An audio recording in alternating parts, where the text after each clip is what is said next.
नवोदयमधूनच मला कुठेतरी आपण समाजाला देणं लागतो ही भावना रुजू झाली. कारण की ज्या व्यक्तीचं शिक्षण स्कॉलरशिपवरती होतं तेव्हा त्याचा खर्च एक प्रकारे सरकार उचलतं आणि त्याला साहजिकच मनामध्ये त्या भावना होतात की आपल्यालाही समाजासाठी काहीतरी देणं आहे.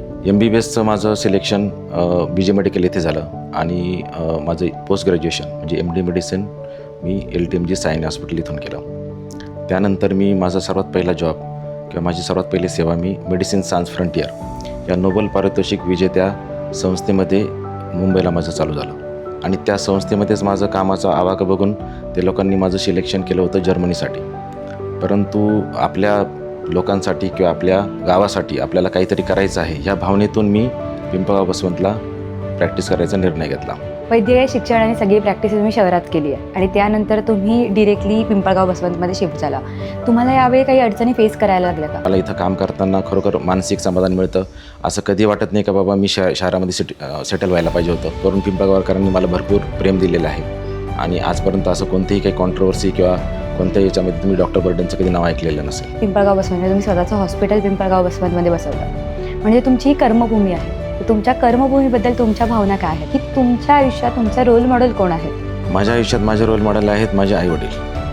माझे ॲक्च्युली फक्त 4थी शिकलेली आहे आणि ती त्याला 4थीमध्ये शिक्षण सोडावं लागलं कारण की फी भरण्यासाठी पैसे नव्हते. आज पिंपळगावमध्ये सगळ्यात त्रासदायक एक विषय असेल तर तो कोणता आहे आणि त्यावर कोणते उपाय केले पाहिजे असं तुम्हाला वाटतं? माझ्या मते इथं चांगली ड्रेनेज व्यवस्थेची खूप गरज आहे आणि पब्लिक टॉयलेट. वैद्यकीय शिक्षण त्यानंतर तुम्ही स्वतःचा व्यवसाय या सर्व टप्प्यांमध्ये तुम्हाला कोणते अनुभव आलेत? म्हणजे चांगले असू देत किंवा वाईट, पण असे कोणते अनुभव आहेत ते नेहमी लक्षात राहिले? वैद्यकीय व्यवसायासोबतच तुम्ही समाजकार्यात सुद्धा सक्रिय आहात, तर या कार्यातल्या काही खास आठवणी? पिंपळगाव बसवंतमध्ये तुमच्या व्यवसायाचा कार्यकाळ हा 17 वर्षांचा आतापर्यंत होता, तर हा 17 वर्षांचा कार्यकाळ कसा होता?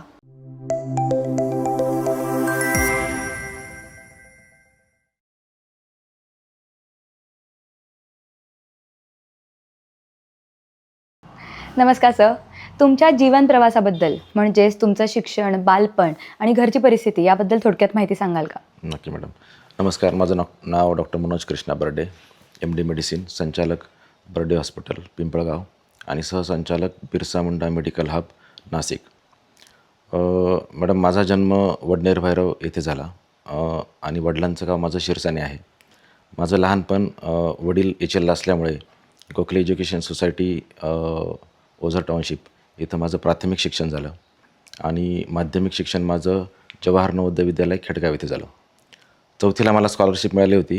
त्याच अनुषंगाने माझं नवोदयमध्ये सिलेक्शन व्हायला खूप सोपं गेलं आणि त्या नवोदयमधूनच मला कुठेतरी आपण समाजाला देणं लागतो ही भावना रुजू झाली. कारण की ज्या व्यक्तीचं शिक्षण स्कॉलरशिपवरती होतं तेव्हा त्याचा खर्च एक प्रकारे सरकार उचलतं आणि त्याला साहजिकच मनामध्ये त्या भावना होतात की आपल्यालाही समाजासाठी काहीतरी देणं आहे.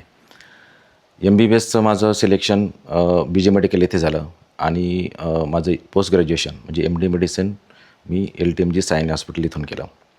त्यानंतर मी माझा सर्वात पहिला जॉब किंवा माझी सर्वात पहिली सेवा मी मेडिसिन सायन्स फ्रंटियर या नोबेल पारितोषिक विजेत्या संस्थेमध्ये मुंबईला माझं चालू झालं.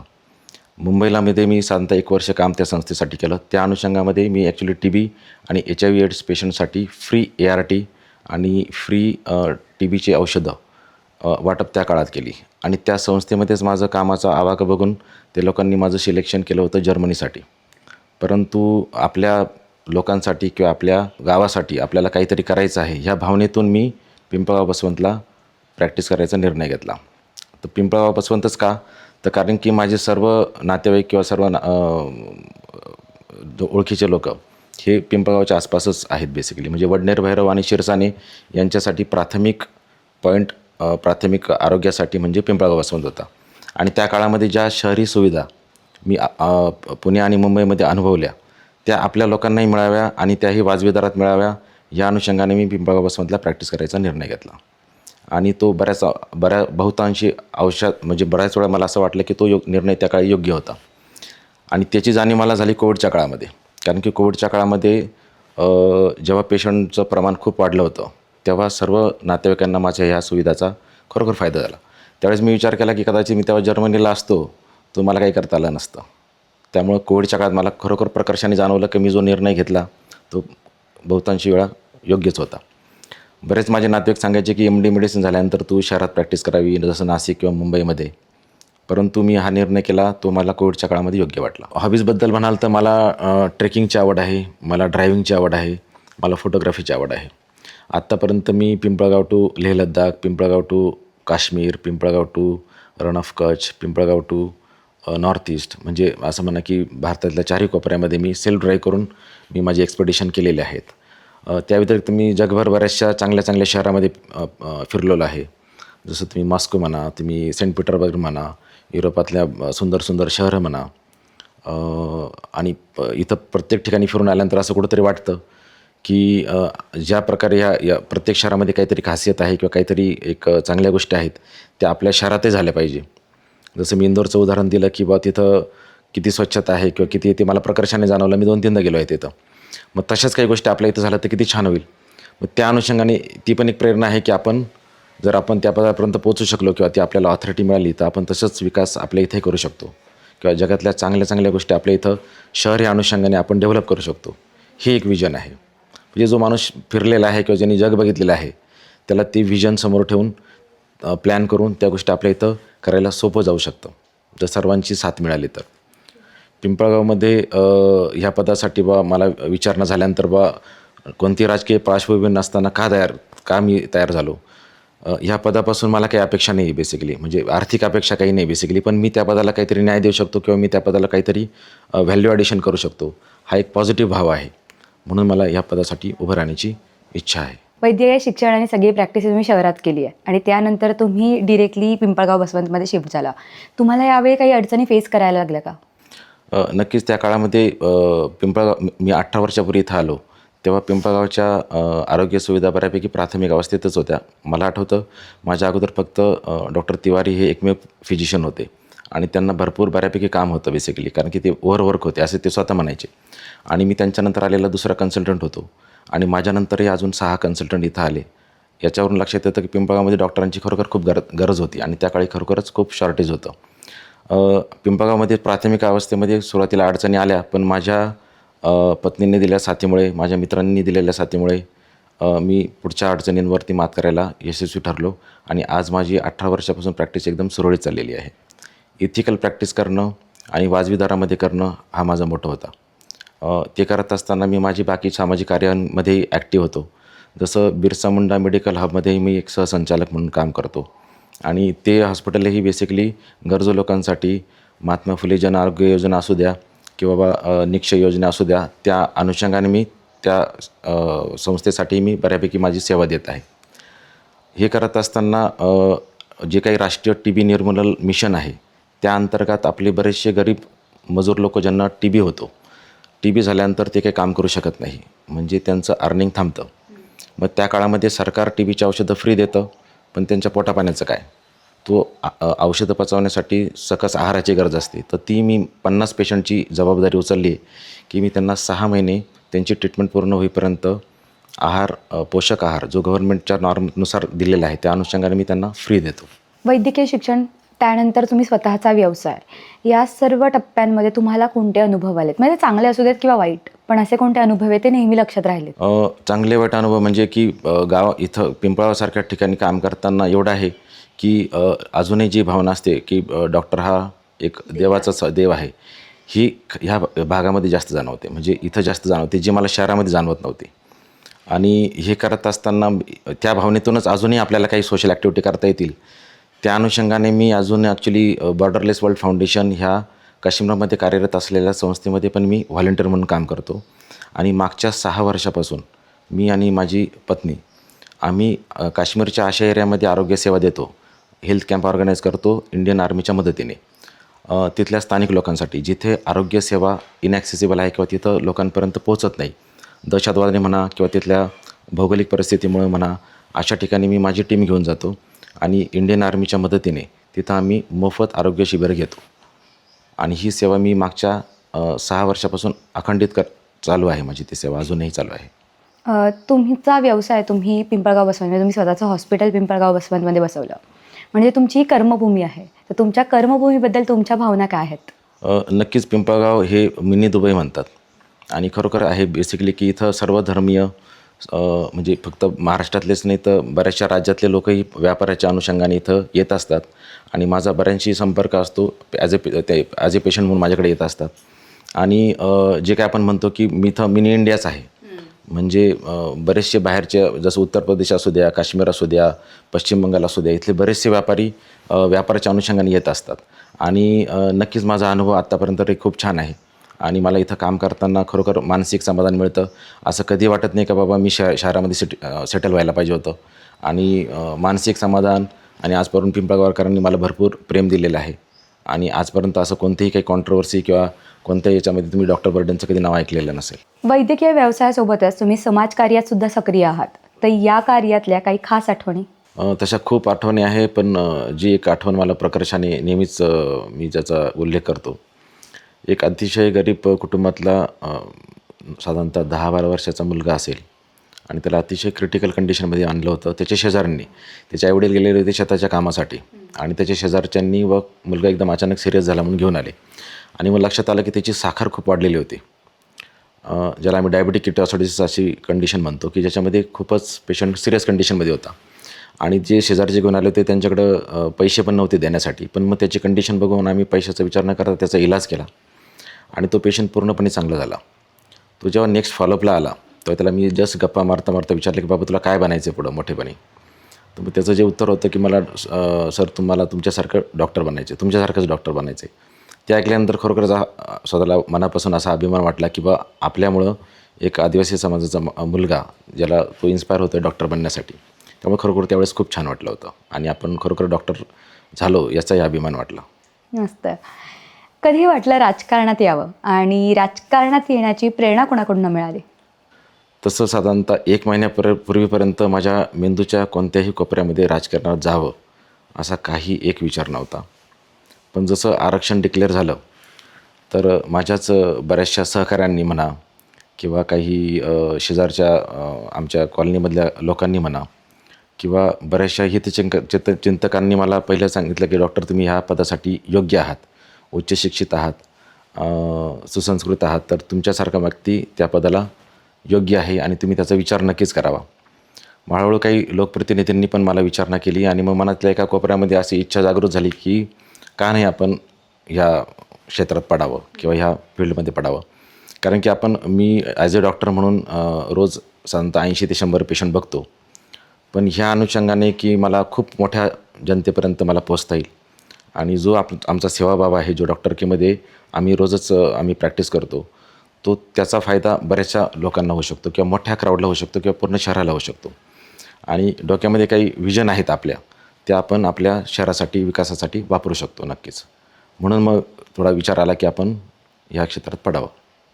राजकारण म्हणजेच आपण म्हणूयात एक समाजकारण आहे आणि तुमचा राजकारणातला प्रवेश हा तुमच्या समाजकार्याच्या कार्याला मदत करेल असं तुम्हाला वाटतं का?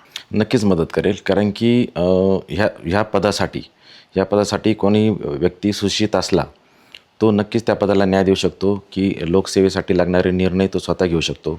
एक विजन बनू शकतो गावाच्या शहराच्या विकासासाठी. आता इतके दिवस पिंपळगाव हे ग्रामपंचायत होतं आणि आता नगर परिषद झाली आहे. मग या दृष्टीने आपल्याला फ्युचरची प्लॅन करणं आजच गरजेचं आहे. म्हणजे शहरानुसार सुधारणा झाल्या पाहिजे. आणि माझं एक विजन आहे की पिंपळगाव हे शहर जसं इंदोर शहर आहे ज्याला आपण भारतातलं सर्वात क्लीनेस्ट सिटी म्हणतो. साधारणतः 10 वर्षापूर्वी इंदोर हे 140 की 145 क्रमांकावरती होतं. पण 10 वर्षामध्ये त्या इंदोरच्या लोकांनी असे काही क्रांतिकारी निर्णय घेतले की ते आज भारतातलं सर्वात क्लीनेस्ट शहर आहे. आणि माझं विजन एक्झॅक्टली तेच आहे की पिंपळगाव हे असंच एक क्लीन सिटी आणि हरित सिटी व्हावी आणि त्या अनुषंगाने आपण प्लॅन करावं. आणि ह्या क्षेत्रात जर मी पडलो तर मला तो प्लॅन ॲक्च्युअली ग्राउंडवरती मला इम्प्लिमेंट करता येईल. माझा पुढचा प्रश्न हाच आहे की पिंपळगावच्या जनतेने जर तुम्हाला शहराध्यक्षपदासाठी नेमून दिलं तर तुमचं पहिलं पाऊल काय असेल? जसं मी आता सांगितलं की एक क्लीन सिटी म्हणून मला इंदोरसारखंच एक पिंपळगावला करायला खूप आवडेल. आणि इंदोरने काय केलं बेसिकली की त्यांचं कचरा व्यवस्थापन कोणतीही सिटी क्लीन करण्यासाठी किंवा चांगली ठेवण्यासाठी कचरा व्यवस्थापन हे योग्य असावं. इंदोरवाल्यांनी काय केले बेसिकली की ओला कचरा सुका कचरा यांचं व्यवस्थित नियोजन केलं. एकाच दिवशी सर्व शहराचा कचरा गोळा केला जातो 2 शिफ्टमध्ये आणि GPS एनेबल त्यांच्या व्हेकल असतात आणि त्याच दिवशी लगेच त्याचं रिसायकलिंग होतं. म्हणजे डम्पिंग ग्राउंडचा काही संबंधच येत नाही. आपल्या इथं मेन समस्या आहे डम्पिंग ग्राउंडची. त्याच्यामुळे उद्भवणाऱ्या आरोग्याच्या समस्यांची म्हणजे हा प्रॉब्लेम जर सॉल्व्ह झाला तर बऱ्याच अंशी आरोग्य समस्यांचाही निदान होईल किंवा त्याचाही इलाज होईल. दुसरी गोष्ट, कुठेही पब्लिक टॉयलेट नाही आपल्याकडे. बऱ्याच ठिकाणी पब्लिक टॉयलेट कमीच आहेत माझ्या मते. ते पब्लिक टॉयलेट राहिले पाहिजे दुसरं. आणि तिसरं की ज्या काही मूलभूत सुविधा आहे, रस्ते म्हणा, पाणी म्हणा किंवा वीज म्हणा, ह्या सर्व सुविधा आपल्या प्रत्येक भागामध्ये पोचल्या पाहिजे. त्याच व्यतिरिक्त लहान मुलांसाठी ग्राउंड, आज आपण बघतो की लहान मुलांमध्ये मोबाईलचं प्रचंड व्यसन लागलेलं आहे. कारण काय की चांगले ग्राउंड नाही. तर त्यांना ग्राउंड दिलं, तुम्ही प्लेइंग ग्राउंड दिले, ज्येष्ठांसाठी जॉगिंग ट्रॅक दिले, तरुणांसाठी अभ्यासिका जर डेव्हलप केल्या प्रत्येक विभागामध्ये, तर नक्कीच त्याचा सर्वांना फायदा होईल. त्याच व्यतिरिक्त जे काही आपले वंचित घटक आहेत किंवा जे समाजामध्ये कमी शिकलेले लोक आहेत किंवा त्यांच्यासाठी मूलभूत ज्या काही सरकारी योजना आहेत ते त्यांच्यापर्यंत पोचवायचं काम मी या पदावरती जर गेलो तर चांगल्या प्रकारे करू शकेल. पिंपळगावच्या नगराध्यक्षपदासाठी पिंपळगावच्या जनतेने तुमचीच निवड का करावी असं तुम्हाला वाटतं? मला वाटतं की या पदासाठी एक सुशिक्षित, सुसंस्कृत माणूस हवा, ज्याला लोकांच्या अडचणींची जाण आहे. आता ॲज ए डॉक्टर म्हणून जेव्हा पेशंट माझ्याकडे येतात, बेसिकली त्यांच्या बऱ्याचशा आरोग्याच्या समस्या ह्या त्याच्या भौगोलिक परिस्थितीशी पण अवलंबून असतात. म्हणजे त्याचं सॅनिटेशन म्हणा किंवा स्वच्छता आपण ज्याला म्हणतो, त्याचं वातावरणही महत्त्वाचं असतं. आता आमच्या मेडिकल फील्डमध्ये आमचं ब्रीदवाक्य आहे की prevention is better than cure. म्हणजे आजार होण्याच्या अगोदर त्याचा प्रतिबंध करणं हा सर्वात योग्य इलाज आहे.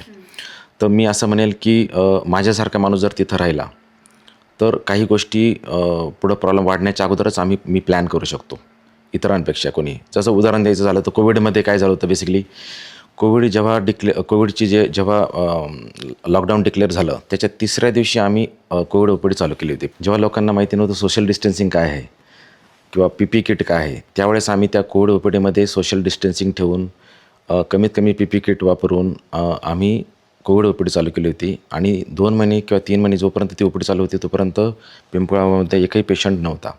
म्हणजे आम्ही कोविडचा फैलाव वाढण्याच्या अगोदरच प्रिव्हेन्शन स्ट्रॅटेजी तयार केलेली होती. क्वारंटाईन सेंटर असू द्या किंवा RH असू द्या, रुरल हॉस्पिटल असू द्या, याचं प्लॅनिंग आम्ही तेव्हाच केलं होतं जेव्हा पेशंट आपल्या महाराष्ट्रामध्ये सुरुवाती झाली नव्हती. आणि जेव्हा त्या स्ट्रॅटेजीचा फायदा आम्हाला कधी झाला, जेव्हा कोविड वाढायला लागला सेकंड वेव्हमध्ये, तेव्हा त्या स्ट्रॅटेजीचा खूप फायदा झाला. म्हणजे आम्ही पिंपळगावमध्ये त्यावेळेस काहीतरी 5 ते 6 सेंटर अगोदरच चालू केले होते आणि त्याचा फायदा सामान्य जनतेला खूप झाला. सांगण्याचा उद्देश असा की कोणताही प्रॉब्लेम खूप वाढण्याच्या नंतर मग कारवाई करणं, त्याच्याऐवजी ते वाढूच नाही, त्याच्यासाठी प्रतिबंध करणं, याच्या दृष्टीने मी जास्त सक्षमपणे तिथं त्या पदावरती कारवाई करू शकतो. म्हणून मला असं वाटतं की त्या पदासाठी माझ्यासारखा माणूस योग्य राहील. तुमच्या प्रत्येक गोष्टीमधलं विजन खूप क्लिअर आहे. त्यामुळे मला हे म्हणजे विचारण्यासाठी खूप जास्त उत्सुकता आहे की तुमच्या आयुष्यात तुमचा रोल मॉडेल कोण आहेत? माझ्या आयुष्यात माझे रोल मॉडेल आहेत माझे आईवडील. माझी ॲक्च्युली फक्त 4थी शिकलेली आहे आणि तिला 4थीमध्ये शिक्षण सोडावं लागलं कारण की फी भरण्यासाठी पैसे नव्हते. ह्या एक कारणासाठी, क्षुल्लक कारणासाठी, काहीतरी माझ्यामध्ये काहीतरी 11 रुपये असा काहीतरी विषय होता आणि त्यामुळे तिला शिक्षण झाल्याने पण तिला शिक्षणाची खूप आवड होती. म्हणजे 4थी शिकलेली असताना तिचं वाचन खूप होतं. म्हणजे त्याची सवय तिला पुढच्या आयुष्यातही नेहमीच राहिली आणि तिनेच आम्हाला प्रोत्साहित केलं की तुम्ही शिकलं पाहिजे. त्याच अनुषंगाने मी स्कॉलरशिप मिळवणं असू द्या किंवा नवोदयमध्ये सिलेक्शन असू द्या, ही जे माझ्या शैक्षणिक याच्यातले जे महत्त्वाचे टप्पे होते त्याच्यात तिला प्रोत्साहन देणारी माझी आईच होती. त्यामुळे मी म्हणेल की माझं आई हे माझं पहिलं प्रेरणास्थान आहे. वडिलांनी मला एकच शिकवलं की कोणत्याही कार्यातून किती पैसे मिळतात याचा तू विचार करू नको, फक्त काम करत राहायचं. तुझ्या हातात काम आहे, याच्यातच तू आपल्याला नशिबान समजायचं. बाकी त्याच्यातून तुझा किती आर्थिक फायदा होईल याचा विचारच करायचा नाही. त्यामुळे वडील माझे हे दुसरेच प्रेरणास्थान आहे. त्यामुळे मी माझ्या आईवडिलांना माझं प्रेरणास्थान समजतो. पिंपळगाव बसवांमध्ये तुमच्या व्यवसायाचा कार्यकाळ हा 17 वर्षांचा आत्तापर्यंत होता. तर हा 17 वर्षांचा कार्यकाळ कसा होता? मी म्हणेल की खूप छान होता. बऱ्याचशा गोष्टी शिकायला मिळाल्या, चांगल्या वाईट. परंतु मी माझ्या ह्या 17 वर्षाच्या कार्यकर्तेबद्दल मी एकदमच सुखी आणि समाधानी आहे. पिंपळगावमध्ये तसं काही कुठल्याही अडचणीचा सामना मला करावा लागला नाही आणि प्रत्येक गोष्टीमध्ये बेसिकली कसं लोकांचं खूप सहकार्य, खूप प्रेम मिळालं. कदाचित त्याचं कारण असं असावं की त्यांनाही माझ्या सेवाभावाची जाणीव होती की हा माणूस कोणत्याही स्वार्थाने काही करत नाही आणि प्रामाणिकपणे काम करतो आहे. त्यामुळं मला असं वाटतं की जो माणूस प्रामाणिक काम करतो ना त्याला कोणी त्रास देत नाही. आणि पिंपळगाव शहर त्या दृष्टीने माझ्या मते खूप सेफ आणि साऊंड आहे त्या बाबतीत असं म्हणेल मी.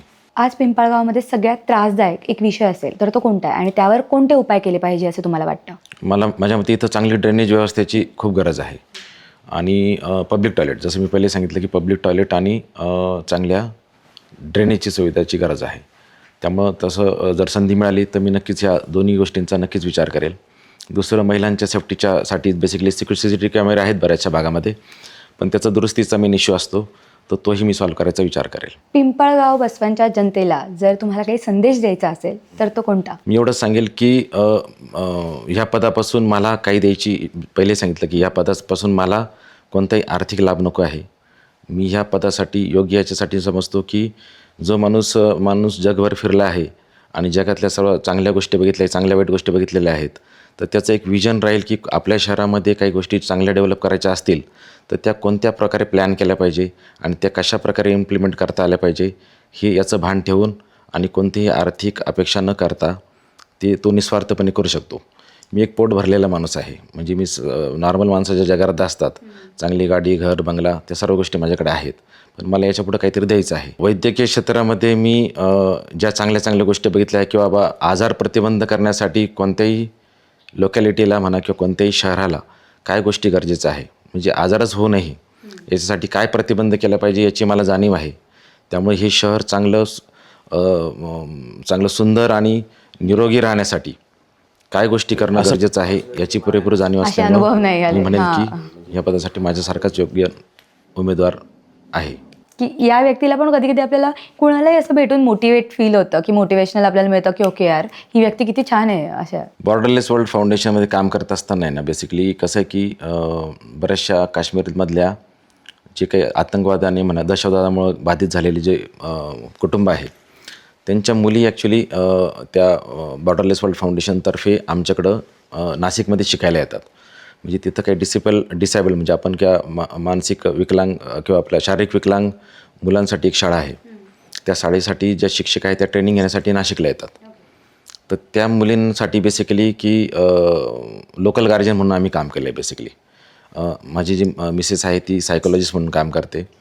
बऱ्याचशा लोकांना मानसिक इश्यू असतात तिथल्या मुलींना, कारण की एकदम लहान वयापासून दहशतवादाशी त्यांचा संबंध आलेला असतो. त्यांचं काउन्सिलिंग करायचं काम माझ्या मिसेसने केलं आहे आणि त्या मुलींचं लोकल गार्जियन म्हणून आम्ही बऱ्याच वेळा आमची भूमिका वठवतो. म्हणजे त्यांना नाशिकमध्ये आल्यानंतर त्या बऱ्याच वेळा आमच्या घरी येऊन राहतात. मग इथलं कल्चर आणि काश्मीरचं कल्चर एकदम वेगळं असतं. मग त्यांना आम्ही इथल्या कल्चरची कसं आहे किंवा इथं कसं शिक्षणामुळे कसं बदल घडत आहे याचं पण एक पॉझिटिव्ह आम्ही त्यांना एक नॉलेज देतो. म्हणजे जेणेकरून त्या मुली त्यांच्या भागामध्ये ते गोष्टी पसरवतील, हा एक त्याचा मागचा उद्देश असतो. इथं आल्यानंतर म्हणे पिंपळगावसारखं शहर दाखवणं म्हणा किंवा इथलं लाईव्ह दाखवणं, आपल्या इथल्या द्राक्ष बागा बघणं, साखर कारखान्याला भेट देणं, असे आम्ही उपक्रम राबवतो की बाबा इथं काय चाललं आहे हे त्यांना कळावं, कारण की त्या काश्मीर सोडून कधी बाहेरच गेलेल्या नसतात, हे पण आहे. तर मग त्या कोणत्याही धर्माचं असलं म्हणा किंवा असं काही नाही की बाबा त्या मुस्लिम आहे म्हणून आम्ही आमच्या इथं कसं ठेवायचं असं कोणताही आम्ही काही भेदभाव कधी केला नाही. आणि ॲज अ डॉक्टर म्हणून पण बऱ्याचशा समाजाचे पेशंट येत असतात. बरेच जण म्हणतात की बा डॉक्टर तुम्ही बाहेरचे आहात म्हणजे आता मला इथं 20 वर्ष झाले आणि जर 20 वर्ष राहून जर मला फरक समजत असेल तर याच्यासारखं दुर्दैव नाही. बऱ्याचदा असं होतं की म्हणतात की बाबा हा आपल्या समाजाचा नाही. आता आदिवासींमध्ये पण बऱ्याचदा उपजाती आहे. बरेचसे जण असं पसरवतात की बाबा हा आपल्या याचा नाही आहे, हा महादेव कोळी नाही आहे, हा भिल्ल आहे किंवा हा अजून इतर उपजातींचा आहे.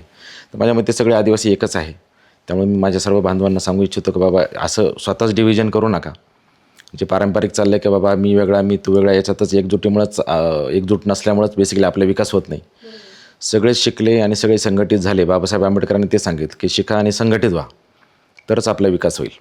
त्यामुळे माझं ह्या पदावर येण्याचा हा एक इच्छा आहे की मला समाजापर्यंत संदेश पाठवता येईल की जर तुम्ही उच्च शिक्षित असाल तर तुम्ही कोणतंही पद तुमच्यासाठी लांब नाही. माझ्या समाजामध्ये मला मेन प्रॉब्लेम असं वाटतं की कमी वयामध्ये मुलं शिक्षण सोडतात. कोणी 8वी 10वीपर्यंत शिक्षण सोडतात आणि कामाला लागतात. एकदा पैसा हातात यायला लागला की मग त्यांना पुढं शिक्षणाची इच्छा राहत नाही आणि मग थोड्या पैशासाठी पुढे विकासही होत नाही. म्हणजे बऱ्याचदा समस्या हीच आहे. आणि मग कमी वयामध्ये पैसा हातात आल्यानंतर त्याचं व्यवस्थित नियोजन नसतं. कमी वयामध्ये व्यसनं लागतात, शिक्षणाची कास सुटते आणि मग तिथून पुढं काही विकास होण्याचा संबंधच राहत नाही. तर मला असं वाटतं की प्राथमिक शिक्षण झाल्यानंतर व माध्यमिक वगैरे शिक्षणापर्यंतची जर आपण मुलांना प्रेरित करू शकलो तर खूप डिफरन्स होऊ शकतो. म्हणजे त्यांना हे सांगितणं गरजेचं आहे की बाबा तुला थोडा पैसा मिळतो आहे, परंतु तू अजून शिकला तर तुझी अजून प्रगती होऊ शकते.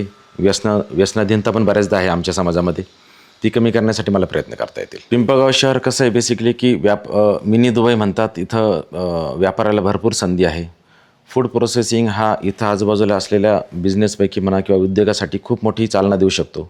आणि त्या अनुषंगाने सर्व समाजासाठी रोजगार निर्मिती म्हणा किंवा फूड प्रोसेसिंग इंडस्ट्रीमध्ये अजून मी म्हणेल की खूप अनटॅप्ड मार्केट आहे, का त्याच्यामध्ये खूप अजून संधी आहे प्रोग्रेस होण्यासाठी. तर त्या अनुषंगाने पण मी सर्व समाजाच्या लोकांसाठी काम करू शकतो आणि रोजगाराच्या नवीन नवीन संधी उपलब्ध करून देऊ शकतो. नाही, असे काही किस्से असं म्हणजे माझ्या वडिलांचा एक किस्सा आहे की कोविडमध्ये असं झालेलं, म्हणजे आपण म्हणतो ना की त्या व्यक्तीला कोविड झाला होता आणि माझ्या पप्पांनी जस्ट आधी ट्रीटमेंट, तो सकाळी आलेला आणि त्याला दुपारी समजलं की त्याला कोविड आहे आणि पप्पांकडचं सकाळी आलं तर त्याच्यामुळे त्याची अख्खी फॅमिली आमच्या घरी अशी डायरेक्ट भांडायला आली होती आणि ती व्यक्ती मेली होती.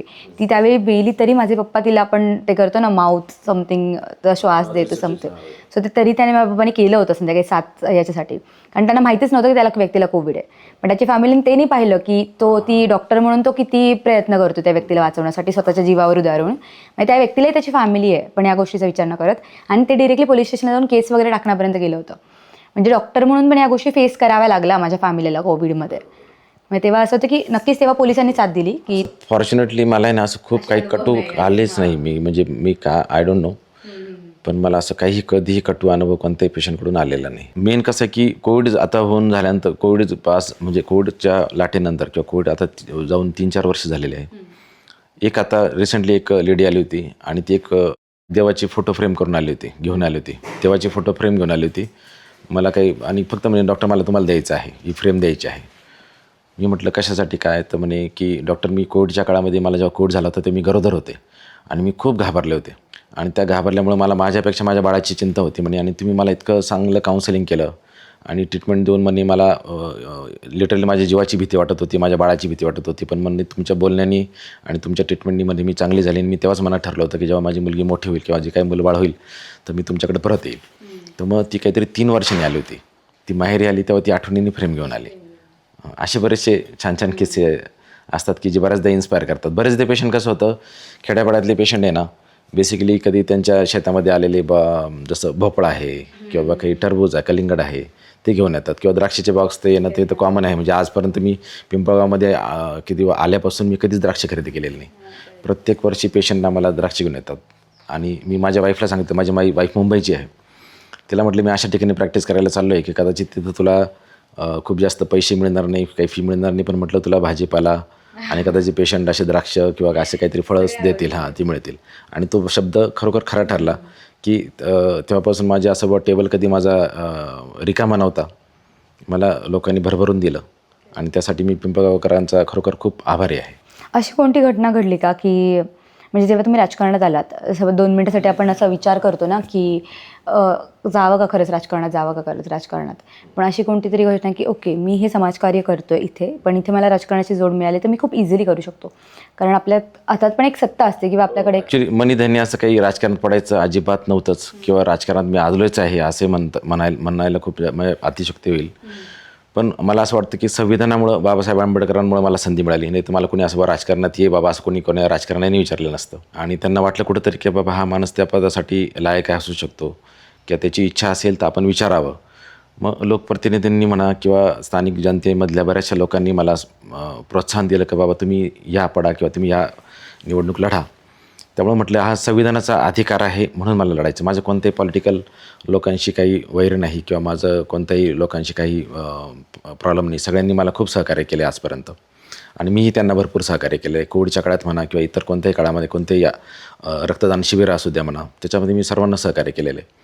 त्यामुळं असं कोणतेही राजकीय वैर कोणाशी नाही आहे किंवा कोणाच्या विरुद्ध उभं राहायचं असं काही माझं नाही आहे.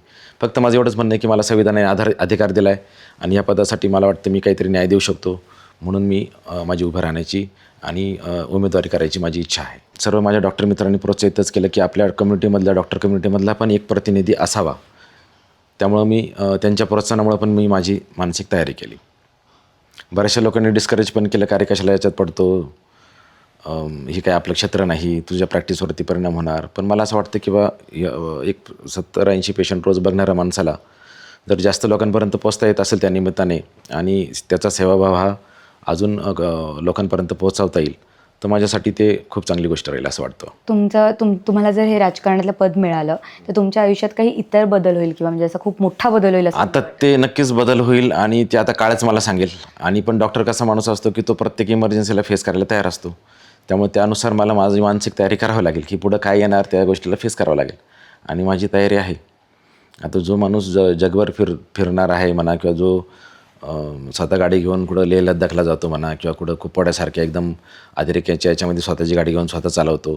आर्मीचे लोक त्याला सांगतात की बाबा तू थोडा रिस्क आहे, तरी तो डगडगमगता जातो. त्याच्यामुळे बाकीचे येणारी काही जे प्रॉब्लेम आहे त्याला फेस करूया अशी माझी मानसिकता मी केलेली आहे ऑलरेडी. आणि नक्कीच मला जनता त्याला साथ देईल. नक्कीच मला असं वाटतं की बेसिकली सगळी अडचणी आल्या तरी जनता मला साथ देईल.